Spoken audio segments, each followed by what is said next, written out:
সামগ্রিকভাবে তো আমার কাছে মনে হচ্ছে ভালোই আছে। আর কখনো কখনো এমন হয় যে আমরা না প্রেক্ষাপটটা ভুলেই যাই। শেখ হাসিনা নামে যে এক মহিলা আমাদের দেশে এসেছিলেন, এটা আমরা অনেকেই ভুলে যাই। কেন জানি ভুলে যাই। এটা আপনার নিজস্ব অভিরুচি। আপনি যদি তেল খেয়ে বাঁচতে চান বাঁচেন, আমার সমস্যা নেই। না, গরুর সবচেয়ে বড় বড় ফার্মগুলোর নাম বলেন তো একটু। না না, আপনি গরু No, no, no. You need to be specific. কিছু বড় প্রতিষ্ঠান গরুর ব্যবসা করতে পারে। You need to be specific, Mr. Journalist. Allow me to know the names of the cow farms that you are referring.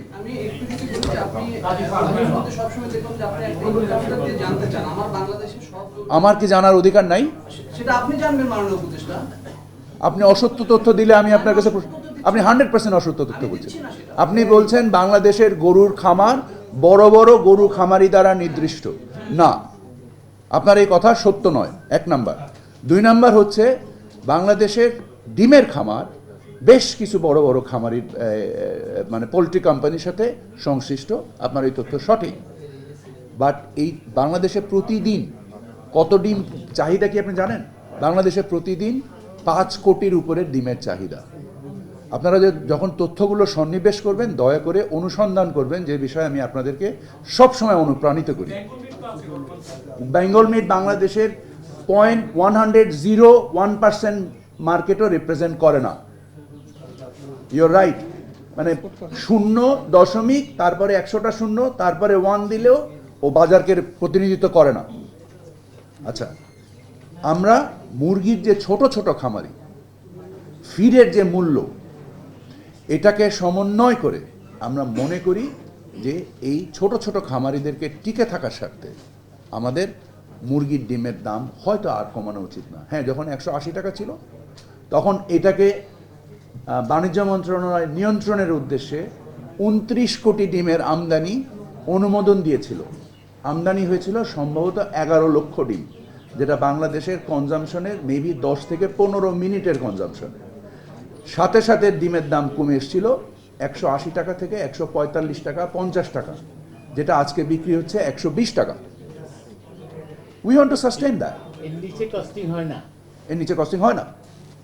তো আমরা ছোট ছোট খামারিদেরকে বাঁচিয়ে রাখা এবং বড় খামারিদেরকেও বাঁচিয়ে রাখা। আমরা তো মানে এই আমাদের যে অন্তর্ভুক্তিমূলক অর্থনৈতিক নীতি, এটার মধ্যে তো মানে সকলেই ইনক্লুডেড। সো এই ইনক্লুশনের মাধ্যমে আমরা চলতে চেয়েছি এবং সামনেও আমরা আশা করি আমার উত্তরসূরিরা সেভাবে চলবে। আপনাদেরকে অসংখ্য ধন্যবাদ। যাওয়ার আগে নিশ্চয়ই আমার ভুল ত্রুটি থাকতে পারে, ক্ষমা করবেন, 1 নাম্বার। 2 নাম্বার হচ্ছে যে আপনাদের কাছে কৃতজ্ঞতা যে আপনারা যে বিভিন্ন রকম প্রশ্ন করে আমাদেরকে জবাবদিহিতার মধ্যে রেখেছিলেন এবং তা আমাদের কর্মস্পৃহাকে এবং যেসব জায়গায় আমাদের ভুল ছিল সেগুলো সংশোধনের জন্য আমাদেরকে অনুপ্রাণিত করেছে, স্পৃহা জাগিয়েছে। আমি একেবারেই কোনো ধরনের অভিজ্ঞতাভাবে সরকারে এসেছিলাম, যেটা আপনাদেরকে বলেছি, প্রচেষ্টার অন্ত ছিল না, চেষ্টার অন্ত ছিল না। আল্লাহ রহমতে সৎভাবে কাজ করার চেষ্টা করেছি। কোনো ধরনেরই কারোর প্রতি বৈষম্য করিনি, কারোর প্রতি স্বজনপ্রীতি করিনি। সম্মিলিতভাবে আল্লাহ তাআলা বরকত দিয়েছেন। যত কিছু সম্ভব হয়েছে আমি মনে করি প্রধান উপদেষ্টা তার নির্দেশনায় যে আমরা কাজ করতে পেরেছি এবং আমরা আমি যখনই কোনো বিষয়ের ওনার নির্দেশনা বা ওনার গাইডেন্স কামনা করেছি, উনি সকল সময় অসম্ভব দরদ দিয়ে এবং বুদ্ধিমত্তাকে মিলিয়ে যে ধরনের নির্দেশনা আমাদেরকে দিয়েছে সেগুলোকে প্রতিপালন করার চেষ্টা করেছি। ইনশাল্লাহ নতুন সরকার গঠন হওয়ার পরে সাথে সাথে আমি আমার কর্মজীবনে ফেরত যাব। আশা করি আপনারা আমাকে ভুলে যাবেন এবং মাফ করে দিবেন। না, দয়া করে দিবেন না। আমি ভুলে থাকতে চাই। আমি কখনোই কোনো যোগাযোগ মাধ্যমে আসিনি আগে। আমি আবার চাই আপনাদের মাধ্যমে একটু স্বনির্বন্ধ অনুরোধ করতে চাই, শেষ অনুরোধ, যে আমাকে দয়া করে ভুলে যাবেন। গতকাল চালের দাম 2 টাকা কমেছে, আপনি কি জানেন? আমি আপনার কাছ থেকে প্রশ্নের উত্তর আশা করছি। সাংবাদিক হিসেবে তো এটা আমার থেকে আপনার দ্রুত বেশি জানা দরকার। নাজির শাহী চাল, মিনিকেট চাল। এই ক্রেডিট অবশ্য খাদ্য উপদেষ্টার কাছে যায়। আচ্ছা আচ্ছা, যাই হোক, না, প্রধান এটা উপদেষ্টা। স্যারের দেওয়া ইনফরমেশন। জি, আপনি আপনি লেবুর দাম 20 টাকা। লেবুর দাম বেড়েছে, ইউর রাইট, লেবুর দাম বেড়েছে। মূল্যস্ফীতি সার্বিকভাবে কমেছে। আমরা আশা করি যে আমরা তেলের দাম যেটা বেড়েছে, যদিও তেলের দাম সহসা বাড়েনি, বেশ কিছুদিন আগে বেড়েছে, আমরা এটার ক্ষেত্রে নিয়মতান্ত্রিক অনুসন্ধান করছি এবং এই অনুসন্ধানের পরে আমি এমন কিছু পদক্ষেপ রেখে যাচ্ছি যার বিনিময়ে আমার উত্তরসূরি আমি আশা করি তেলের দাম কমাতে পারবে। সামগ্রিকভাবে তো আমার কাছে মনে হচ্ছে ভালোই আছে। আর কখনো কখনো এমন হয় যে আমরা না প্রেক্ষাপটটা ভুলেই যাই। শেখ হাসিনা নামে যে এক মহিলা আমাদের দেশে এসেছিলেন, এটা আমরা অনেকেই ভুলে যাই, কেন জানি ভুলে যাই। এবং এই ভুলে যাওয়ার ফলে আমাদের ওই প্রেক্ষাপটগুলো মনে থাকে না বলে আমাদের কাছে মনে হয় যে না, এটা অবশ্যই আমাদেরকে প্রতিদিন উন্নত করতে হবে, আগামীকাল আজকের থেকে ভালো হতে হবে। এবং আমরা আশা করি যে ব্যবস্থা আমি আমার উত্তরসূরির জন্য রেখে যাচ্ছি, উনি ইনশাল্লাহ এটাকে আরও ভালো করতে পারবেন। কারণ মৌলিক কাঠামোগত এবং সাংস্কৃতিক যে পরিবর্তন আমরা আনতে পেরেছি, যে সামগ্রিকভাবে আমরা যে কাজ করেছি, এই যে একটা সংস্কৃতি তৈরি হয়েছে, যে আগে যেটা হতো শেখ হাসিনার ডাইরেকশনে এস আলম অথবা বাংলাদেশের চিহ্নিত কিছু ব্যবসায়ীর হাতে এই সমস্ত ব্যবসা নির্দিষ্ট ছিল। এখন প্রধান উপদেষ্টার দপ্তর থেকে এই ধরনের কোনো নির্দেশনা আমরা পাই না, আমার কাছ থেকে সচিব মহোদয় কোনো নির্দেশনা পান না। সো সামগ্রিকভাবে আমরা যে একটা বৈষম্যহীন ব্যবস্থা তৈরি করার চেষ্টা করেছি, তার ফলে প্রচুর ট্রেড ইনক্লুশন হয়েছে। আপনারা দেখেছেন যে টিসিবিতে এবছর ভর্তুকি প্রায় 2000 কোটি টাকা কমিয়ে আনতে সক্ষম হয়েছি, যেখানে উপকারভোগীর সংখ্যা বাড়ানো হয়েছে। সো আপনারা যদি দপ্তর সংস্থাগুলোকে দেখেন, সামগ্রিক বিবেচনায় আমাদের ব্যর্থতা নাই এটা আমি বলবো না, আমরা আরও বেশি কাজ করা দরকার ছিল, আরও বেশি হওয়া দরকার ছিল, আমার অনভিজ্ঞতা ছিল, সকল কিছু মিলিয়ে। তবে আমার প্রচেষ্টা এবং আকাঙ্ক্ষার কোনো শেষ ছিল না, এইটুকু বলতে পারি। মাননীয় উপদেষ্টা, এক কথা জানতে চাই, গতবার আমরা রমজানে যেসব পণ্য নির্বাচিত সরকারের জন্য যেটা রেখে যাচ্ছেন, সেই স্বস্তিটা কি আমরা পাবো কিনা এবারে রমজানে? আপনি কি আমার কথা শোনেননি? আশা করি পাবেন, আশা করি পাবেন। শুনেছি, কিন্তু তাহলে আপনি একই কথা বারবার রিপিট করে তো কোনো লাভ নেই। আশা করি পাবেন। লেবুর দাম শেখ হাসিনার আমলেও রমজানের আগে বাড়তো, এই আমলেও বাড়ে, তাহলে বাজারে আপনাদের কনফিডেন্ট কোথায়? এটা আপনি জানেন, আপনি লেবু আপনি আমি সচিবের কাছ থেকে শুনতে চাই। বর্ষার আগে এবং শীতের শেষে কতিপয় পণ্যের সরবরাহ কমে। না, উনি শেখ হাসিনার দোষ জানতে চেয়েছেন। সেই সময় আপনি আপনি না না মানে কোয়েশ্চেনটা I am sorry, I need to stop you. মানে আপনি শেখ হাসিনার দোষ জানতে চেয়েছেন। দুটোই আমি রিলেট করেছি। না, আমি বা খাড়া হয়ে গেলাম, আমি এই কথা জবাবই দিব না। না, আমি তো সচিবের কাছে জানতে চেয়েছিলাম। না, আমি ওনাকেও থামিয়ে দিব। এইবার দিলাম, এখন দিলাম, যদি প্রয়োজন হয় দিব।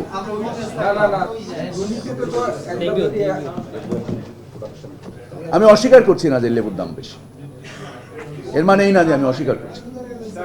মাছের দামও বেশি। একটু আগে মৎস্য উপদেষ্টার সাথে আমরা কথা বলেছি, উনি জানিয়েছেন মাছের দামের দাম মৎস্য মন্ত্রণালয়ের উপরে নির্ভর করে আর ইলিশ মাছের দাম সাধারণ মানুষ খেতে পারে না। এটা তো বাণিজ্য মন্ত্রণালয়ের কাজ, সেটা মাছের দাম বেশি না, আপনি যেটা বলছেন মাছের দাম যতটুকু বেশি অতি সামান্য। এবং এই পরিমাণ প্রাইস যদি মৎস্যজীবীরা না পান, যারা মাছ চাষ করেন, তারা সার্ভাইভ করবেন না।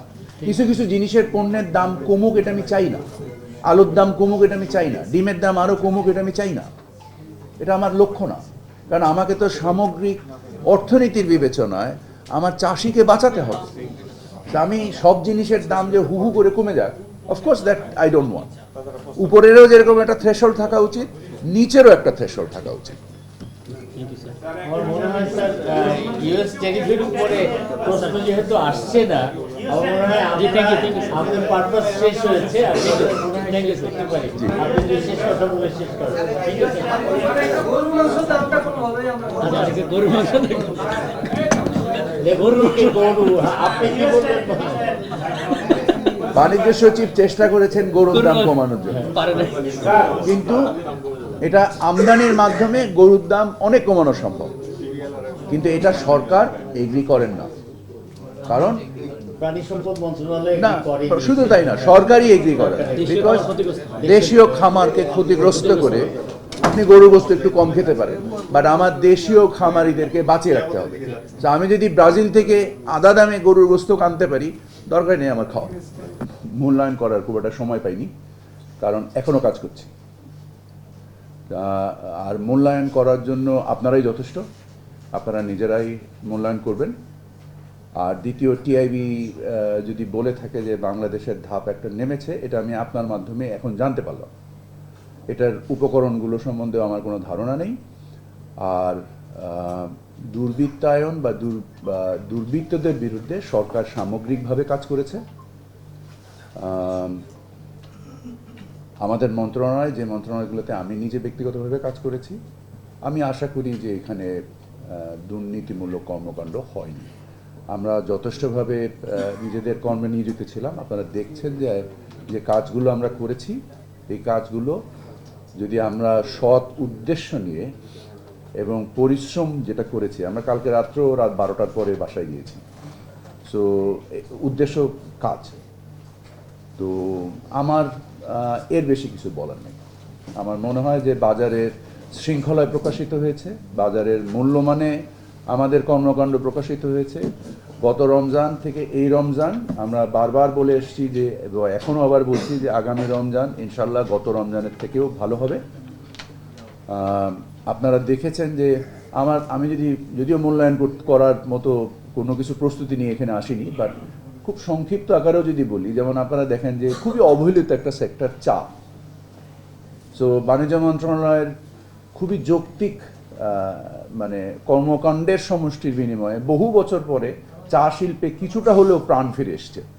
আপনারা যারা চা শিল্পের সাথে, চা বাগানের সাথে যারা সংশ্লিষ্ট, বাণিজ্য মন্ত্রণালয়ের খুবই ছোট্ট একটা কাজ, আপনারা যদি ওইখানেও দেখেন যে আমাদের কর্মকাণ্ড এবং আমাদের যতগুলো দপ্তর সংস্থা আছে, এই সকল দপ্তর সংস্থাতে আমরা এফিশিয়েন্সি ড্র করার চেষ্টা করেছি, যার বিনিময়ে সামগ্রিক অর্থনীতিতে আপনি যে ইনফ্লেশন নাম্বারের যে রিডাকশন এসছে, কারণ বাণিজ্য মন্ত্রণালয়ের কর্মকাণ্ডের উপরে সাপ্লাই সাইড ডিপেন্ড করে। সো সাপ্লাই সাইডের যে আপনারা দেখেছেন যে এই বছরও এই মুহূর্তে আমদানির পরিমাণ এতই বেশি যে জাহাজে করে প্রোডাক্ট রেখে দিতে হচ্ছে। সো এটার প্রমাণ করে যে বাণিজ্য মন্ত্রণালয় সামগ্রিকভাবে প্রচেষ্টা করেছে। বাকি সাফল্য ব্যর্থতা আপনারা মূল্যায়ন করবেন। মাননীয় উপদেষ্টা, বলে এটা সারা বিশ্বের জন্যই সমান। সো ভারত যে পণ্যের উপরে 9% শুল্ক দান করে, বাংলাদেশও সেই পণ্যের উপরে, ভিয়েতনাম, চায়না, রাশিয়া সকল দেশই ওই শুল্ক দিয়ে ওই বাজারে ঢুকে। পার্থক্যকরণটা হয় রেসিপ্রোকাল ট্যারিফের উপরে। সো MFN ট্যারিফ মানে হচ্ছে মোস্ট ফেভার্ড নেশন ট্যারিফ। এই ট্যারিফে সারা দুনিয়া, আমি যখন বাংলাদেশ থেকে ব্যবসা করি, আমার সাথে যদি কারোর FTA না থাকে, তাহলে আমি ওই শুল্কেই সারা দুনিয়ার সাথে আমাকে ব্যবসা করতে হয়। খুব সম্ভবত পড়ে, সেটা কি 9-10 এর মধ্যে পড়ে কি? না, এটা হ্যাঁ, পড়তে পারে না, ওনার কথা ঠিক আছে। গার্মেন্টসের উপরে Exactly. 15 ছিল না, কারণ আমি ওনার প্রশ্নটা বুঝেছি। 9% পড়তে পারে, কারণ ভারতের যে এক্সপোর্ট বাস্কেট ওটা অনেক বৈচিত্র্যময়। সো ওইটাকে যদি আপনি অ্যাগ্রিগেট করেন, বাট এটা ভুল ভাবে দেখছেন আপনি জিনিসটা। এটা তো অ্যাগ্রিগেট ভাবে তো আপনি দেখতে পারেন না। আপনাকে দেখতে হবে আমার রপ্তানি পণ্য কি, আমার রপ্তানি পণ্যের সাথে ভারতের ওই রপ্তানি পণ্যের কি শুল্ক পার্থক্য আছে? না, নাই। MFN পার্থক্য নাই, রেসিপ্রোকালে পার্থক্য আছে। আমার ক্ষেত্রে যেটা হয়েছে যে আমি যদি যুক্তরাষ্ট্রের তুলো ব্যবহার করে গার্মেন্টস এক্সপোর্ট করি, তাহলে আমার ট্যারিফ হচ্ছে 0। No, let me finish. ভারতের হচ্ছে 18 প্লাস MFN 14। সো আমার হবে 14 প্লাস 0 ইকুয়ালস টু 0। ভারতের হবে 18 প্লাস 14। আমি কি আপনাকে বোঝাতে পেরেছি? আপনাকে ধন্যবাদ। যে আমার আরেকটি প্রশ্ন ছিল, সেটি হচ্ছে যে বাণিজ্য ঘাটতি কমানোর জন্য যে তাদের কাছ থেকে যে আমরা যে সমস্ত প্রোডাক্ট দ্বিতীয় হচ্ছে আমাদের সকল রপ্তানি পণ্যের প্রায় 86% হচ্ছে গার্মেন্টস।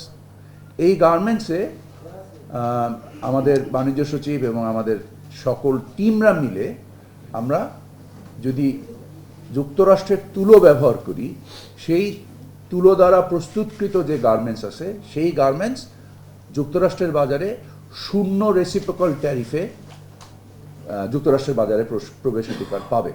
শুধু তুলো না, তুলোর সাথে ম্যানমেড ফাইবার, কারণ আপনারা জানেন যে অনেক গার্মেন্টস এখন সিনথেটিক ফাইবার দিয়ে তৈরি হয়। সো সিনথেটিক ফাইবার, কৃত্রিম তন্তু দিয়ে বানানো পোশাক এবং যুক্তরাষ্ট্রের কৃত্রিম তন্তু এবং যুক্তরাষ্ট্রের তুলো। আপনারা জানেন যে বাংলাদেশ পৃথিবীর অন্যতম বৃহৎ তুলো আমদানিকারক দেশ, কারণ বাংলাদেশ যে পরিমাণ গার্মেন্টস রপ্তানি করে তার কোনো অংশই তুলো বাংলাদেশে হয় না, মাত্র 2% তুলো বাণিজ্য ঘাটতি নামিয়ে আনবো ইনশাল্লাহ।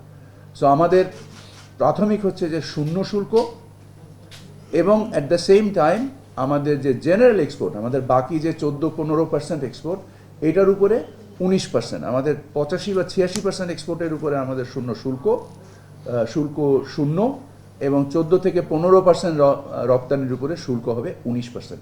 ইন সিম্পল টার্মস আমরা বলি। এবং আমরা উভয় দেশই এই চুক্তির মধ্যে আমাদের এই শর্তযুক্ত আছে, যদি প্রয়োজন হয় আমরা একটা অ্যাপ্রোপ্রিয়েট নোটিশ দিয়ে এই চুক্তি থেকে আমরা বের হয়ে আসতে পারবো। সো পরবর্তী সরকার যদি মনে করেন যে কোনো কারণে ওনাদের জন্য এটা উপযুক্ত নয়, সো সেটার ব্যাপারেও আমরা কগনিজেন্ট ছিলাম, থেকে আমরা এটাকে চুক্তিতে সন্নিবেশ করেছি। সেই মোটা দাগে আমাদের অর্জন, আমাদের 9 মাসের ঐকান্তিক প্রচেষ্টা, সরকার সামগ্রিকভাবে বাণিজ্য মন্ত্রণালয় বিশেষত এবং সরকারের সকল দপ্তর, মন্ত্রণালয়, প্রধান উপদেষ্টার দপ্তর সামগ্রিক ঐকান্তিক প্রচেষ্টার মাধ্যমে আমরা এটা অর্জন করতে পেরেছি। এখন আপনাদের প্রশ্নের জবাব দেওয়ার স্যার, আমি একটু প্রশ্নের আগে আরেকটা ইনফরমেশন ওনাদেরকে দিয়ে দিই। আপনাকে ধন্যবাদ।